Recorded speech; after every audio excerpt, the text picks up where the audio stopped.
Hi, this is Robert, the red tie guy with KMS Realty, and this is my part 2 of the 12 do's and don'ts of selling your home, identifiers and furniture.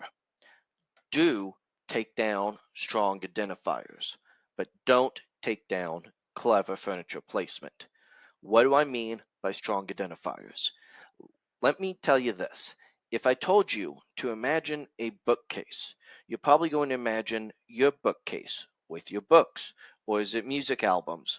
Or is it little collectibles? Is it family photos? Now, when you walk into a home and you see a bookcase, you immediately imagine the stuff you would put there. However, it is harder for you to imagine the stuff you would put there if there's stuff that creates a clash or a conflict, something that doesn't connect well with what you're imagining. For example, say you're a fan of one sports team. You want to put your sports memorabilia up, but they have the memorabilia of your rival on the bookcase. You are now the seller. Take down the stuff that identifies particularly you: family photos, religious quotes, inspirational quotes, sports teams, political affiliations. These are things that when they are up on the wall, someone may not want to imagine their own in the place. Take them down. It's much easier for someone to imagine making the place their own. Like I said, someone who is in the home of a rival sports team with a bunch of rival sports memorabilia might not want to stay there as long.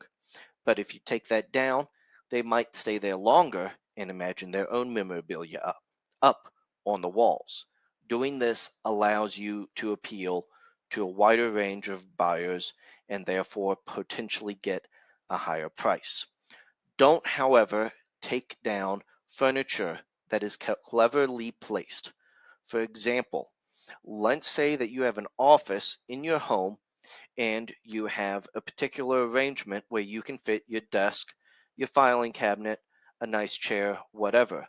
Perhaps over by the entryway is a small room that makes for a nice home office that people might not immediately think of. Perhaps the second floor loft is a nice place for kids to use as a playroom, but that space otherwise wouldn't typically have been thought of as a unique playroom. Is there a desk over by the kitchen dining area that your kids are using for remote learning? Is there a good place to put the table and have breakfast by the window?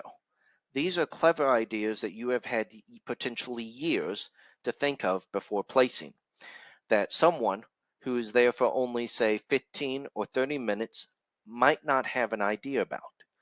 They might look at an empty room and think, my desk probably can't fit in there with a filing cabinet. Or perhaps they go through there and they think there isn't a good place to put the desk for the kids who are doing remote learning. This is the way you can do that.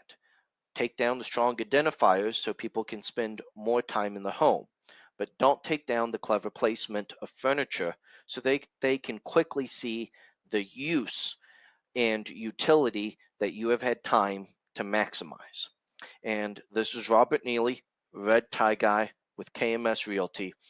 Keep watching this playlist if you want to see more of my 12 do's and don'ts for preparing to sell your home. And I look forward to hearing from you. My number is 520 955 8057. Y'all have a good one.